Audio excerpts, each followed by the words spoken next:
सभी को प्रणाम, सभी को नमस्कार। आप सबकी अपनी एजुकेटर साक्षी रजनीश RS टारगेट एकेडमी में आप सबका स्वागत करती है। आज दोस्तों हम लोग पढ़ेंगे CTP में शैशव अवस्था। आज तीसरा क्लास है, 2 क्लास हमारी हो चुकी है। तीसरे क्लास में शैशव अवस्था की विशेषता पढ़नी है हमें। शैशव अवस्था की पहली विशेषता होती है बच्चों, शैशव अवस्था में मानसिक विकास शीघ्रता से होता है।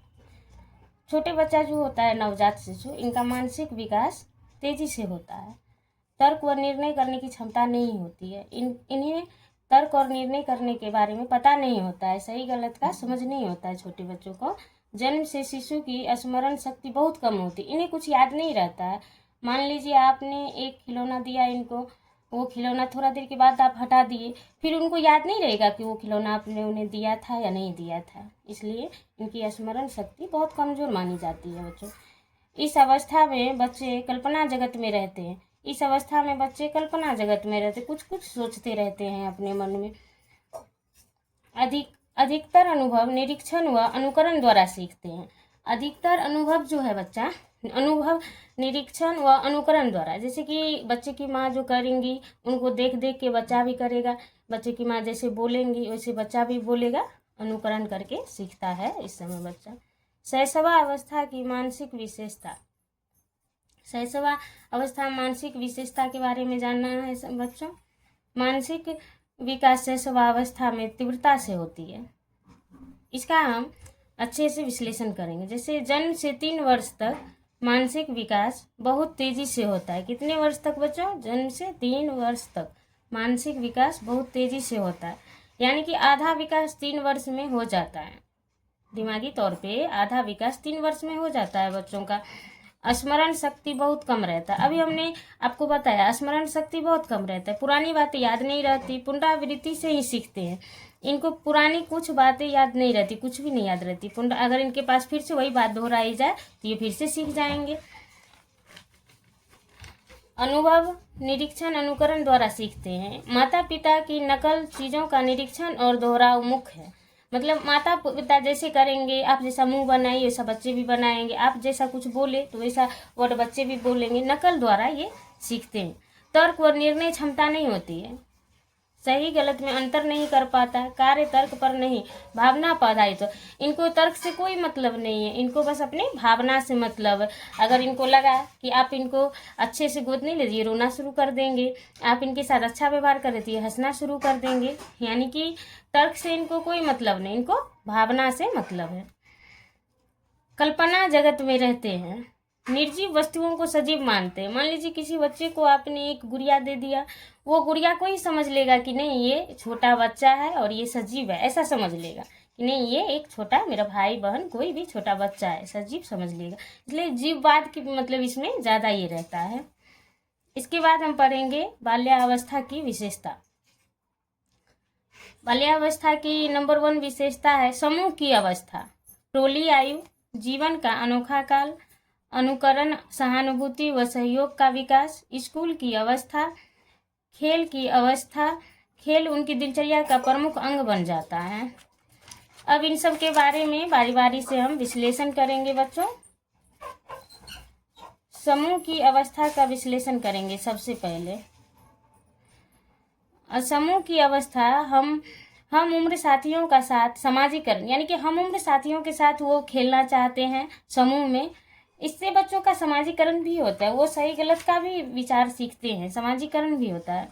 टोली आयु, टोली बनाना, वफादारी और नियम, यानी कि टोली वो बनाएंगे, टोली में बनाकर खेलेंगे, एक टोली बनाकर, और अपने मित्र के प्रति वो वफादार रहते, वफादारी से खेलेंगे और नियम में रह के खेलते हैं। जीवन का अनोखा काल, इसे हम जीवन का अनोखा काल कहते, क्योंकि उस समय कुछ टेंशन नहीं रहता है, बच्चों को एकदम बिंदास रहते हैं। जीवन का अनोखा काल ऐसे भी हम समझ सकते हैं। शारीरिक मानसिक स्थिरता, यथार्थवादी दृष्टिकोण, इनको कुछ मतलब नहीं है, इनको बस अपना खेलना है, अच्छे से रहना है बस। अनुकरण, सहानुभूति व सहयोग का विकास, बड़ों का अनुकरण, दूसरों के प्रति संवेदनशीलता, टीम वर्क, बड़ों का अनुकरण कर, जैसे कोई बड़ा कर रहा है कुछ तो वो देख के वो भी सीखेंगे, वैसा वो भी करेंगे। दूसरों के प्रति संवेदनशीलता, अगर किसी को थोड़ा चोट लग गया तो वो भी थोड़ा साथ में ये हो जाता है कि नहीं कैसे चोट लग गया, ऐसा संवेदनशील रहते हैं उस समय। टीम वर्क करते हैं, एक साथ टोली में बैठ के, हमने पहले ही बताया कि टोली में इनका वर्क होता है, एक साथ टोली में बैठ के टीम वर्क करते हैं कुछ भी। स्कूल की अवस्था, अब स्कूल की अवस्था किसे कहते हैं ये समझिए। औपचारिक शिक्षा प्रारंभ, नए नियम और अनुशासन, इस अवस्था में औपचारिक शिक्षा प्रारंभ हो जाते हैं और नए अनुशासन, नए नियम और स्कूल जाने के बाद नियम अनुशासन सब सीखने को इनको मिलता है। खेल की अवस्था, सामूहिक और नियमबद्ध खेल दिनचर्या का प्रमुख अंग है। सामूहिक और नियमबद्ध खेल दिनचर्या का प्रमुख, इनके दिनचर्या का प्रमुख अंग बन जाता है खेल। अब एक नोट पे आप लोग ध्यान देंगे, नोट में है निष्कर्ष, मतलब ये सब जो हम बताए इसका एक निष्कर्ष है। यह निर्माणकारी काल है जो भविष्य के व्यक्तित्व की नींव रखता है। यह निर्माणकारी काल है, यानी कि इस समय बच्चे के भविष्य का नींव रखा जाता है। इसके बाद हम पढ़ेंगे बच्चों किशोरावस्था की विशेषता। क्या पढ़ेंगे? किशोरावस्था की विशेषता।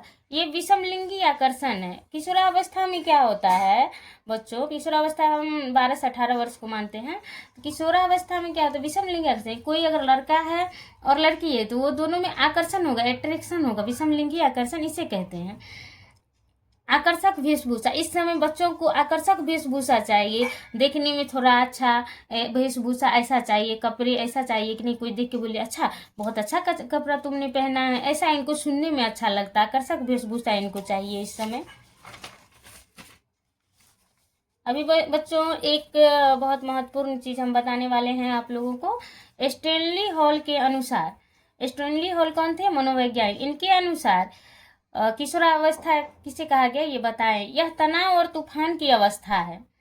इस समय बच्चे के मन में बहुत सारे विचार चलते रहते हैं, वो तनाव और तूफान की अवस्था इसे कहे हैं क्योंकि इसमें बहुत सारे विचार चलते रहते हैं बच्चों के मन में। किशोरावस्था में मानसिक विकास, किशोरावस्था मानसिक विकास कैसा होता है? आपराधिक प्रवृत्ति का विकास। कभी कभी ऐसा होता है नहीं वो लड़का जो मेरा साथी है ना उसका पेन अच्छा चलता है वो मैं ले लूं, ऐसा, या वो इतने नंबर से ज़्यादा पास हुआ है ना उसको इतने नंबर से पास होने नहीं देना, कुछ ऐसा करना है कि वो इतने नंबर से पास नहीं हो। इसे ही आपराधिक प्रवृत्ति का विकास कहते हैं। किशोरावस्था में साहित्यिक विकास, शायरी करना, मतलब इस समय बच्चे क्या करते हैं किशोरावस्था में शेरो शायरी करना शुरू कर देते हैं बच्चों। इनको मतलब शेरो शायरी करना अच्छा लगता है। किशोरावस्था, इस अवस्था में मानसिक शक्तियों का पूर्ण विकास हो जाता है। किशोरावस्था में जो है ना मानसिक शक्तियों का पूर्ण रूप से विकास हो जाता है बच्चों। इस अवस्था में कल्पना की बहुलता होती है। इस समय बच्चे बहुत कल्पना में, नहीं मैं तो ये कर लूंगा, मैं वो कर लूंगा, अगर मैं डीएम बन जाता तो मेरे पास इतनी गाड़ियां होती, इतने गार्ड होते, मैं ये कर लेता वो कर लेता। यानी कि इस समय बच्चे ना कल्पना में रहते हैं। वे कभी कभी दीवा स्वप्न में देखते हैं। अभी जैसे हमने बताया कि ऐसा सोचता है कि अगर मैं डीएम बन जाऊंगा, अगर मैं ये बन जाऊं वो बन जाऊं तो मैं ये कर लूंगा वो कर लूंगा, इसे ही हम दीवा स्वप्न कहते हैं।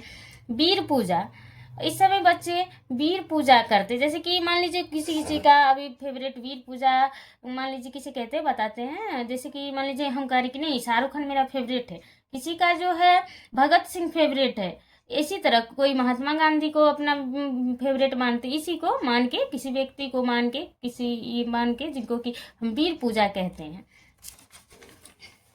अब सेशन को यहीं इंड करते हैं बच्चों, अभी आगे की क्लास कल ली जाएगी।